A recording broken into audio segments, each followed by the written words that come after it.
मैं 18 साल की, सीधा लिटरली फुटबॉल ग्राउंड से उठा के कैमरा के सामने तभी इतना ग्रूमिंग और ये सब नहीं होता था। तो नरेशन के बाद मुझे इतना इमोशनल लगा and I was in tears.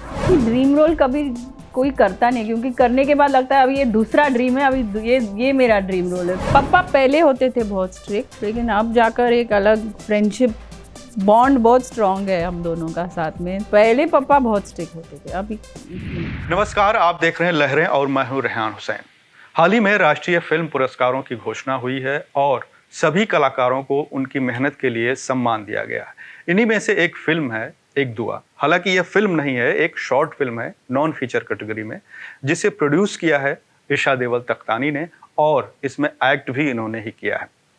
Isha जी हमारे साथ हैं। इस फिल्म के बारे में, उनकी जर्नी कैसी रही, उसके बारे में हम बातचीत करेंगे। ईशा जी, स्वागत है सबसे पहले आपका। मेरा पहला ही सवाल है आपसे कि बतौर प्रोड्यूसर आपकी ये पहली फिल्म है और आपने एक्ट भी किया है इसमें, तो कितना चैलेंजिंग था इस तरह की फिल्म में काम करना? देखिए, ये फिल्म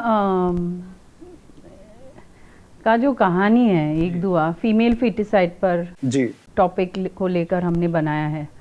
तो इसीलिए मैंने कहा कि इस फिल्म को मुझे सिर्फ एक्ट नहीं करना है मुझे इसमें, क्योंकि मुझे लाया गया था script to be an actor in. लेकिन मैंने कहा ऐसे टॉपिक को मैं चाहती हूँ कि मैं खुद प्रोड्यूस करूँ, मैं इसे बनाऊँ और मैं इसे लोगों तक पहुँचाऊँ, क्योंकि ये मेरे लिए एक छोटा सा कंट्रीब्यूशन है इतने बड़े टॉपिक को लेकर। और ये फिल्म को एज अ प्रोड्यूसर जब हम सेट पर जाते थे तो शिफ्ट होने के पहले हम प्रोड्यूसर होते थे, शिफ्ट पैकअप के बाद प्रोड्यूसर। लेकिन जब सेट पर होते थे तो I used to be just Abida in character. और क्योंकि हमारा टीम जो है पूरा एक बहुत होमवर्क किया है, बहुत ही प्री प्लानिंग किया है, ताकि हम सेट पर एज अ प्रोड्यूसर नहीं जाए स्ट्रेस लेकर। तो जितना रिक्वायरमेंट्स था शूट का दूसरा दिन का, वो सब बहुत दिनों पहले हम लोग ने पूरा होमवर्क करके रखा था। तो जब ऑफर मिला आपको, फिल्म में एक्ट करने का ऑफर मिला, बाद में आपने प्रोड्यूस करने का फैसला किया उसे? जी हाँ जी, देखिए रामकमल मुखर्जी एक बहुत ही बेहतरीन डायरेक्टर बन चुके हैं। उन्होंने काफ़ी शॉर्ट समय में कुछ अच्छे स्टोरीज़ को लेकर फिल्म बनाए। उनके साथ मैंने पहले भी केक वॉक में काम किया था। तो एक बार हम ऐसे ही बैठ के बातें कर रहे थे, तो उन्होंने कहा कि मेरे पास ये एक स्क्रिप्ट है, बहुत ही अच्छा है, इस टॉपिक को लेकर है। तो जब उन्होंने टॉपिक ही कहा, मैंने कहा आप अभी सुना दो मुझे ये। तो नरेशन के बाद मुझे इतना इमोशनल लगा and I was in tears. तो मुझे पूरा दिल को छू गया ये स्क्रिप्ट। तो मैंने कहा कि इस फिल्म को मैं सिर्फ एक्ट नहीं करना चाहती हूँ, मैं इसे बनाना भी चाहती हूँ, मुझे इसमें और करना है कुछ। जैसे मैंने कहा कि ये मेरे लिए इस फिल्म को बनाकर या एक्टिंग भी किया, लेकिन इसको बनाकर ऑडियंस तक पहुँचाने के लिए मेरे लिए एक बहुत बड़ी बात है, क्योंकि मैं एज अ ह्यूमन बीइंग एक इतना बड़ा कॉज को लेकर, ये मेरा छोटा सा एक कंट्रीब्यूशन है और उसको इंटरनेशनली बहुत अप्रिसिएशन मिला। लेकिन अब जाकर जो एक नेशनल लेवल पर सम्मान मिल रहा है, वो मेरे लिए बहुत बड़ी बात है, क्योंकि है हमारा देश। जी बिल्कुल। और यहाँ पर नेशनल अवार्ड सबसे, मेरे लिए तो बहुत ही सबसे बड़ा अवार्ड होता है। जी जी। तो आपने मतलब सोचा कि ये शॉर्ट फिल्म ही इसे इलोबरेट किया जा सकता है? और ये ना शॉर्ट है ना लॉन्ग है ये एक अलग ही लेंथ का है, लेकिन हम ना उसे कम कर सकते थे ना बढ़ा सकते थे, क्योंकि कहानी को खींचते तो ड्रैग ही हो जाता और कम भी नहीं कर पाते थे। तो इसका लेंथ जो है शॉर्ट फिल्म का भी लेंथ नहीं है, ना ही ये 2 घंटे का है, ये कुछ इन बिटवीन है ये फिल्म। इसीलिए नॉन फीचर कैटेगरी में मिला है हमें। महिला सशक्तिकरण को लेकर जिस तरह से गंगूबाई काठियावाड़ी थी, आलिया भट्ट जी को मिला, कृति सेनन को मिला और आपकी फिल्म को मिला, तो इस तरह की जो महिला प्रधान फिल्में सामने आ रही हैं, उससे लेकर क्या कहेंगे कि महिलाओं की जो सशक्तिकरण की बात होती है, वो फिल्मों के जरिए अपनी एक्ट्रेसेस जो हैं भूमिका उसमें डाल रही हैं फिल्म के बिल्कुल रिप्रेजेंट करते हैं हम एज एक्टर्स, और करना चाहिए, क्योंकि हमारे जो ऑडियंस है हमसे कनेक्ट करते हैं। और अगर हम कुछ important message through a film दे सकते तो क्यों नहीं उसे रिप्रेजेंट करके करें, जैसे आलिया ने किया या कृति ने किया।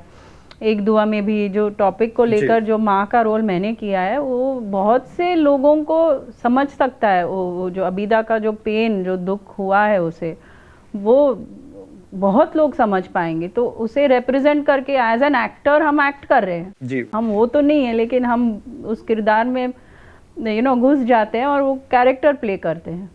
तो इस तरह की अगर कोई ऑफर और आता है फिल्म प्रोड्यूस करने का, या बड़ी फिल्म फीचर फिल्म टाइप की प्रोड्यूस करने का ऑफर आता है, तो उसे क्या एक्सेप्ट करेंगे, या इस किरदार को और आगे बढ़ाना चाहेंगे कि हम और फिल्में प्रोड्यूस करें इस तरह जी की? जी बिल्कुल मैं करूँगी, लेकिन ना ही मैं चाहती हूँ कि मैं कोई ऐसे प्रोड्यूसर हूँ जो साल में 2 पिक्चर बना रही हूँ। नहीं, मैं एक्टर भी हूँ, मैं बाहर बाकी लोगों के लिए भी मैं काम कर रही हूँ दूसरों के प्रोडक्शन हाउसेस में। लेकिन जब मैं कुछ करूँ तो मैं चाहती हूँ कि वो वापस वैसे कुछ हो जो मुझे मुझे दिल से अच्छा लगना चाहता है कि मैं कुछ बना रही हूँ, और क्यों बना रही हूँ उसका भी एक मकसद हो।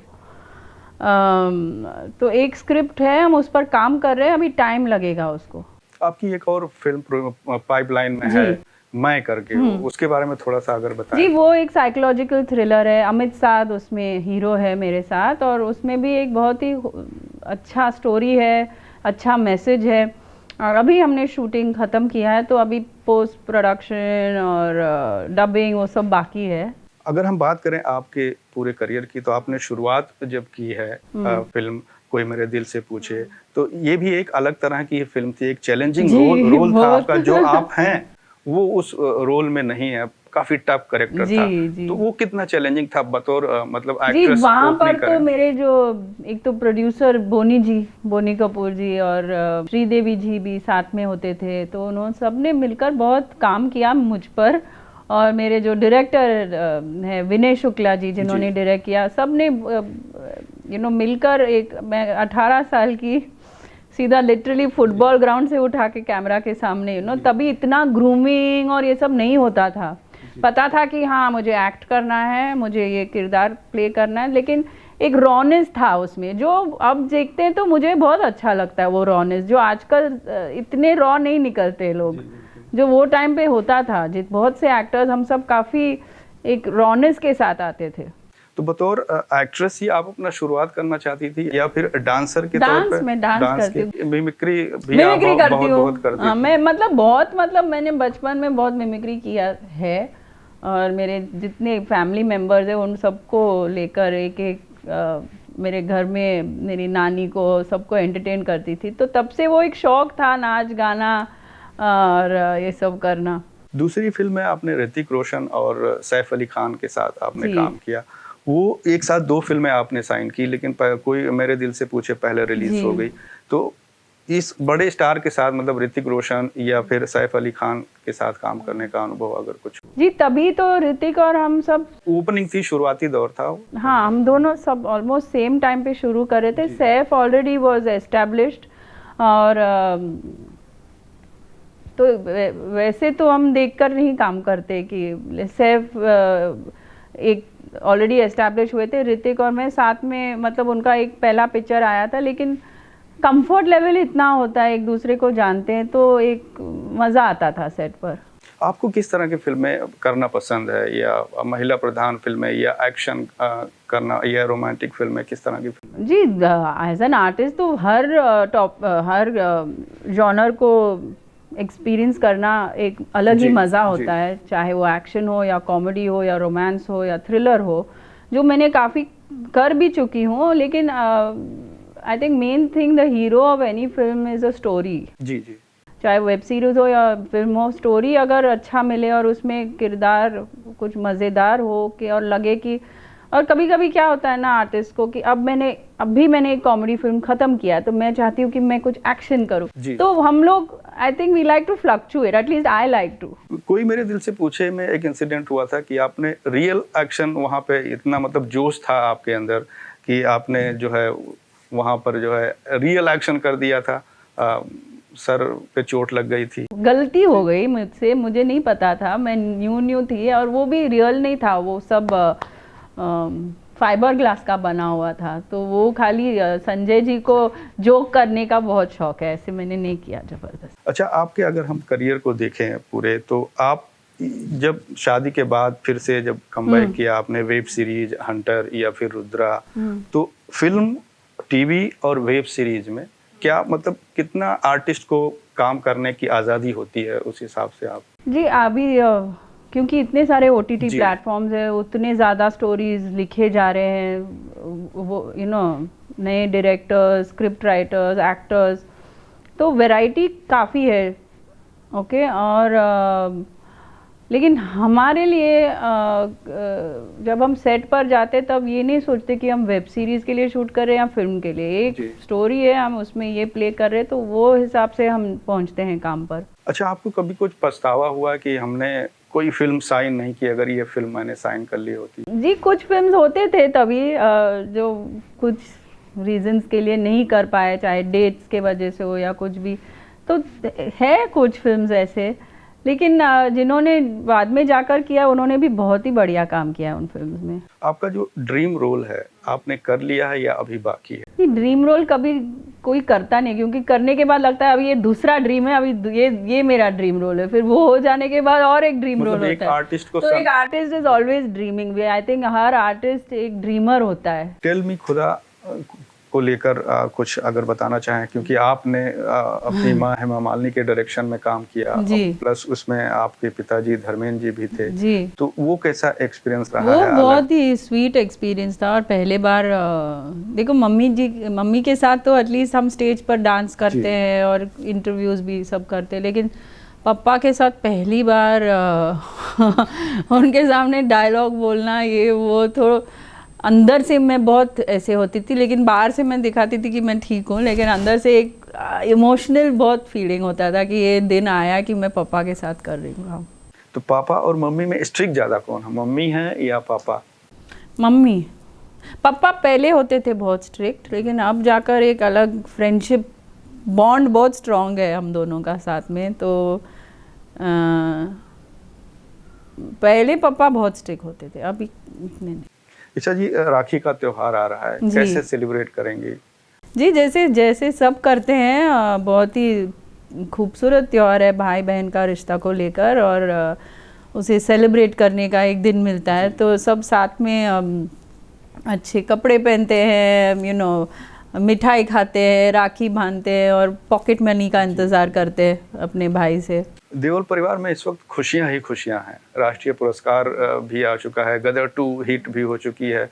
अब बॉबी देओल की अगर हम बात करें तो उनकी भी आश्रम सीरीज बहुत ही अच्छी चली, लोगों में पसंद किया गया। तो आजकल देओल फिल्मी की अगर हम बात करें तो कई बार धर्म जी ने भी कहा कि मतलब जो सम्मान मिलना चाहिए था फिल्म इंडस्ट्री की तरफ से, वो सम्मान देओल फैमिली को नहीं मिला। तो इसका कुछ आपका रिएक्शन अगर कुछ बताना जी, चाहें? अगर वो कह रहे हैं तो मैं उनकी बात को रिस्पेक्ट करती हूँ। तो आपको लगता है कि मतलब दी वो जिस तरह से मेहनत कर रहे हैं उतनी पहचान फिल्म इंडस्ट्री? देखिए मेहनत तो सब करते हैं, और हम मेहनत करना छोड़ तो नहीं देंगे। अगर मिला या नहीं मिला, हम सब काम करते हैं और हम अपने काम को सीरियसली लेते हैं, और काम हमारे लिए बहुत एक क्या बोलते हैं, एक जिंदगी का मकसद होता है काम अच्छा करना, तो सबका यही है। अच्छा, गदर 2 को इतनी बड़ी कामयाबी मिली, उसके लिए क्या कुछ कहेंगी? जी, मैं बहुत खुश हूँ कि गदर 2 को इतना सॉलिड एक रिस्पांस मिला है, और जो गदर 2 ने किया है, जो सिंगल स्क्रीन थिएटर्स को भी पूरा जोश से खोल दिया है, ऑडियंसेस को इतना अच्छा लग रहा है फिल्म में। मुझे भी बहुत अच्छा लगा फिल्म, और सनी भैया का काम, अमीषा हो या फिर वो द न्यू कपल ऑल्सो